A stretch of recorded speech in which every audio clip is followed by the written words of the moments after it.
decir, porque hay una variante nueva del coronavirus que se llama AI.4.2, que es más contagiosa que la Delta. Tenemos como asimetrías en el mundo, no solo en cuanto a la recepción de vacunas. África prácticamente no recibió nada, mientras Canadá recibió 6 veces su población o algo por el estilo. Y también en cuanto a la incidencia de casos. Acá en la Argentina estamos como relajados, como que ya pasó lo peor, etcétera. Pero en la Gran Bretaña hay 45.000, 50.000 casos por día, 1.000 muertos. Si bien se han reducido la relación de internaciones y gravedad respecto de la cantidad de casos, estamos hablando de una luca de muertos.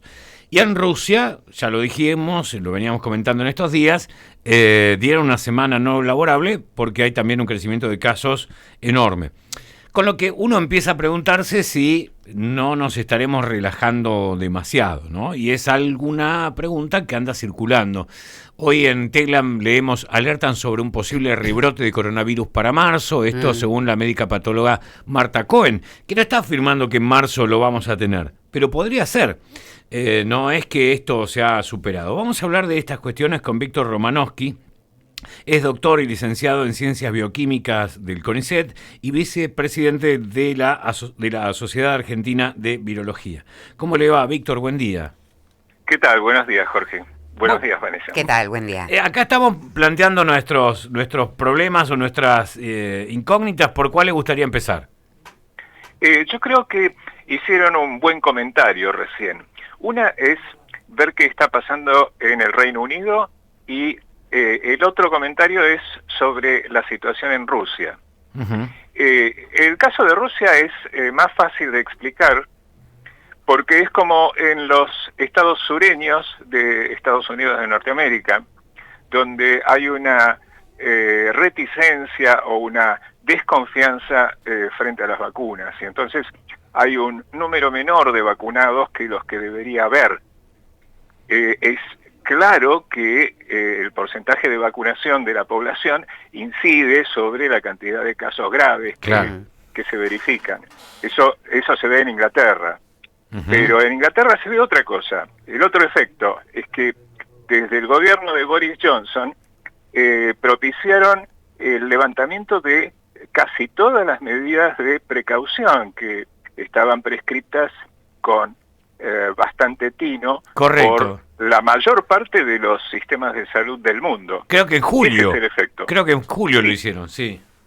En julio creo que lo querían levantar totalmente, pero se fue relajando muy rápidamente y esa es la causa principal del resurgimiento de estos datos tan espantosos que recién mencionaste. Ahora, Víctor... Y no es la cepa Delta Plus, no es la variante Delta Plus. ¿Por qué? Porque si le asignamos un valor de 1 de transmisibilidad a la variante Delta, la variante Delta Plus es solamente 1,1. Ah, nada, entonces, ninguna diferencia casi. Es solo un 10% superior a la variante Delta. Por eso es que no se pueden relacionar estos aumentos en los números de casos a la presencia de la variante Delta en el Reino Unido, gracias a que levantaron todas las restricciones para los viajes. En realidad la variante Delta Plus se originó en la India. Igual que la Delta. Exactamente. Uh-huh. ¿Por qué se originó en la India? La India tiene una alta densidad de población. La India no había vacunado a nadie al momento en que apareció la variante Delta y entonces corrió por todo el subcontinente de la India. Claro. Como si fuera un incendio en un pajonal. Es que ahí uno piensa en los trenes sobrecargados de la India, esos camiones llenos de gente, el distanciamiento es imposible. Sí, claro. Es un caldo de cultivo para cualquier infección. Claro. Rápidamente se expande por toda la nación. Ahora, ¿es preocupante para nosotros también? Porque digo, ¿tenemos coronita o algo por el estilo, por lo cual no deberíamos estar preocupados? Tenemos un porcentaje de población vacunada altísimo. Sí, ¿no? También tenemos Delta en Salta, digamos. ¿Cómo ve el panorama futuro? Es verdad, lo que tenemos que hacer es comparar cómo y en qué proporción estaban vacunados las poblaciones en los países donde Delta empezó a ser la variante prevalente en el momento que lo hizo, y cómo estamos nosotros en este momento, donde la variante Delta es digamos, responsable de un número importante de casos, pero nosotros estamos con un nivel de vacunación, con el esquema completo, mucho más alto que lo que estuvo Inglaterra cuando llegó la variante Delta ahí. Y eso que Inglaterra fue el país que más rápido empezó a vacunar después de Israel. Ahora, este porcentaje de población argentina vacunada hace que cuando uno, sin saber, ¿no?, escucha que hay una nueva cepa y hay otra, Sí. al principio cuando recién se comenzaba a vacunar, uno se asustaba y la sensación es, esto no termina más, ¿no? Después, cuando se empezó a vacunar masivamente y con los porcentajes de vacunación de hoy que tenemos, uno va escuchando de estas nuevas cepas, pero medio que se relaja, y no digo que las naturaliza, pero hasta ahí, ¿no? Como diciendo, bueno, pero estamos vacunados. ¿Es tan así como estamos vacunados? ¿No debemos tener miedo? Bueno, las vacunas son justamente para eso, para impedir que los patógenos nos provoquen esos daños severos que nos provocarían si no estuviéramos protegidos. Claro. Y justamente lo importante de racionalizar acá es que las vacunas que estamos utilizando hasta el momento no nos protegen demasiado bien contra la infección. Es decir, que uno, aún estando vacunado, se puede infectar. Pero donde sí se verifica el efecto extraordinario de estas vacunas es que protegen en un altísimo grado frente a las diferentes cepas contra la enfermedad severa y el riesgo de muerte.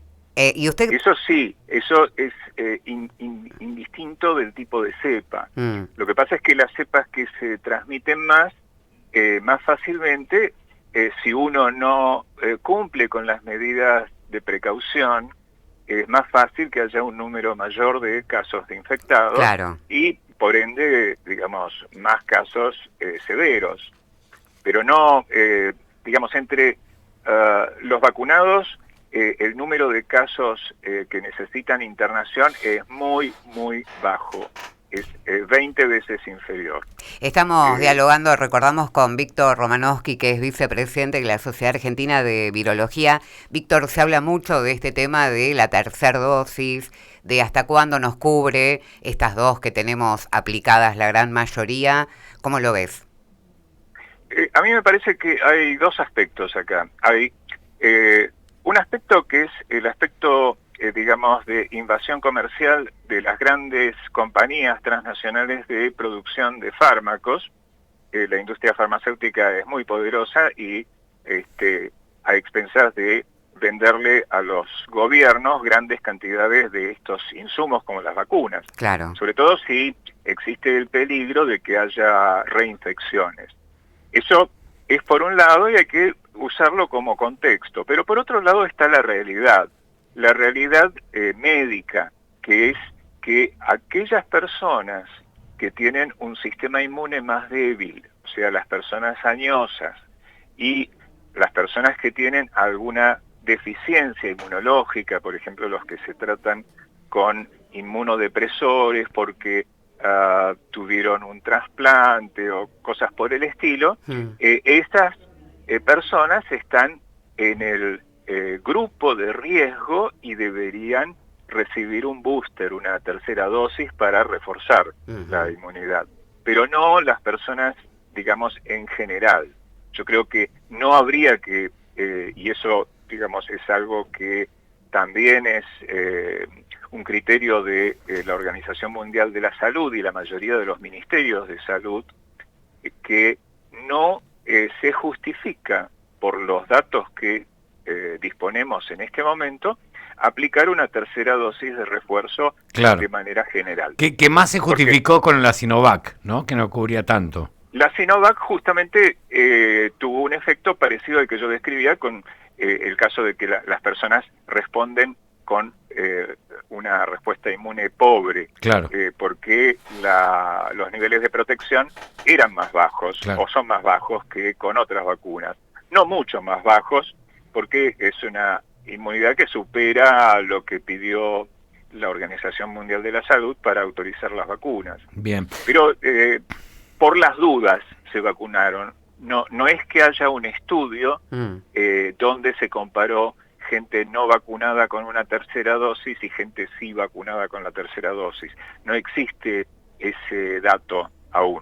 Víctor, la última de mi parte por lo menos. Hay otra buena noticia que tiene que ver con el dengue. Un laboratorio japonés presentó ante ANMAT una droga con una eficacia del 84% que podría prevenir el dengue. ¿Cómo estamos con eso? Bueno, habrá que ver la autorización de ANMAT y sería una gran pegada, porque el dengue también resulta importante en nuestro país, a pesar de no ser un país tropical. Este tipo de enfermedades estaban restringidas a zonas muy cálidas, tropicales, claro. pero la frontera, digamos, de temperaturas altas ha ido bajando hacia el sur, en Sudamérica. Así que nosotros desde hace varios años ya tenemos dengue como una enfermedad endémica. Dengue, Zika, chikungunya, Sí, todo el paquete. Eso. Sí. Bien. Todos los parientes del dengue, sí. Bueno, Víctor Romanowski, muchas gracias. No, al contrario, un gusto. Buen Un día. abrazo. El Puente. Vanessa Feuer, Jorge Costinger. La palabra de Víctor Romanowski, que